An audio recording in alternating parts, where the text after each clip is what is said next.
The world of corporate greed, it truly knows no limits, does it? After gorging themselves on stock buybacks for years, Boeing are announcing mass layoffs across their organisation.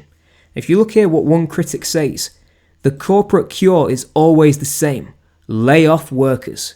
Stock buybacks and layoffs are joined at the hip, and it's estimated that roughly 10% of the total workforce of Boeing will be fired within the coming months. But let's see here.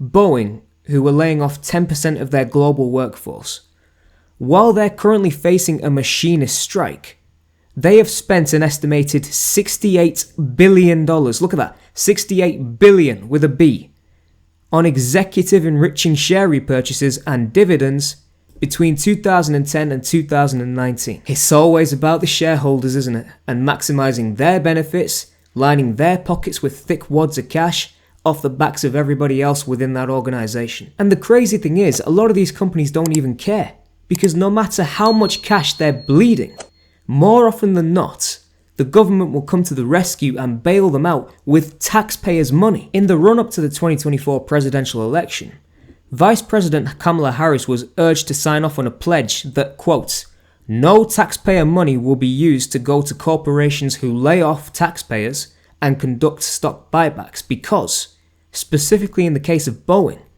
in 2022, Boeing received nearly $15 billion worth of contracts from the Pentagon being one of the branches of the US government. And the crazy thing is, even if Boeing was found guilty of any crimes or misdemeanors with the way that they were conducting stock buybacks or laying their workers off, have a look at this. From this $15 billion contract with the Pentagon, the US government would still entertain doing business with Boeing even if Boeing became a convicted felon. So hang on a second. The company's losing money because the shareholders are enriching themselves and putting that money in their own back pocket and leaving little for the company. And as such, the company is then crying out for help because the executives who've lined their own back pockets have destroyed the company and now need a bailout. That sounds a bit fishy to me and doesn't exactly sound like a sustainable business model. That sounds more like a crime syndicate. A crime syndicate being defined as a group of people or businesses that work together to commit illegal acts for profit. And this company, by the way, is huge. Not only is Boeing the company that's been contracted to build the US presidential plane Air Force One, but according to Boeing's own website, there are more than 10,000 Boeing commercial jetliners currently in service, flying passengers from all over the world. So Boeing is a serious company, but all these illicit activities are making it seem a little bit sketchy.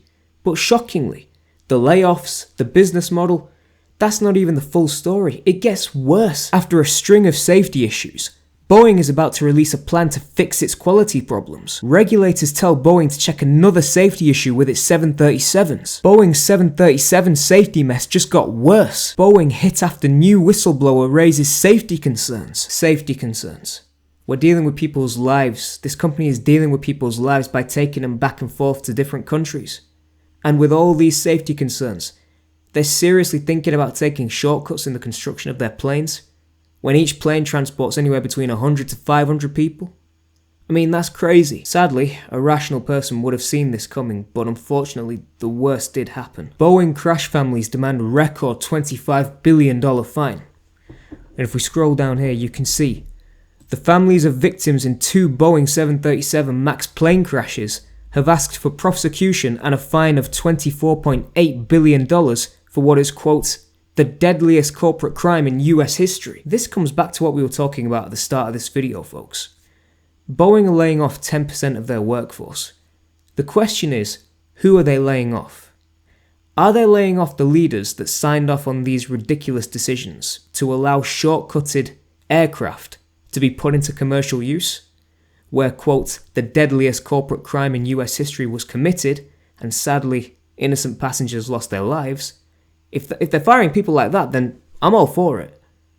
But if they're firing safety engineers, if they're firing mechanical engineers, if they're firing safety officers, if they're firing security staff, that's a big no-no, because that contradicts everything that was mentioned in that article about tackling the safety concerns. But if company leadership remains, and those type of people are laid off, and the company then gets a bailout from the taxpayer through the government, as well as lining their own pockets with the cash from these executive enriching schemes, then this is a leadership problem. This is an executive problem. I mean, how hard can it be in an industry like that to put safety as the number one priority? You're dealing with people's lives. This isn't selling goods. You're transporting people from one country to another. There are no garages at 40,000 feet. If your car breaks down on the motorway, you can call one of the pickup trucks to come help you out, take you back home or take you to a garage, get your car repaired and be on your merry way. But at 40,000 feet in the sky? If air pressure fails and you can't get the oxygen mask? If an engine explodes and you have to make an emergency landing? I mean, how far are Boeing going with this to make shortcuts so they can save a few quid or save a few dollars? I mean, are they really that desperate to line their own back pockets with cash? That they're going to sacrifice people's safety? Now, it got me thinking because often when you hear about layoffs, traditionally it's associated with a company losing money. And despite the taxpayer bailouts, it got me thinking, how much money was Boeing losing and why was it losing that money? When did it start? What was happening? Why did that losing of money occur? Well, the answer, lo and behold, shock horror, was the incompetent leadership. Boeing has had more than 5 years of severe problems, starting with 2 fatal crashes of its best-selling plane, the 737 MAX, in 2018 and 2019, which resulted in a 20-month grounding of the jet worldwide.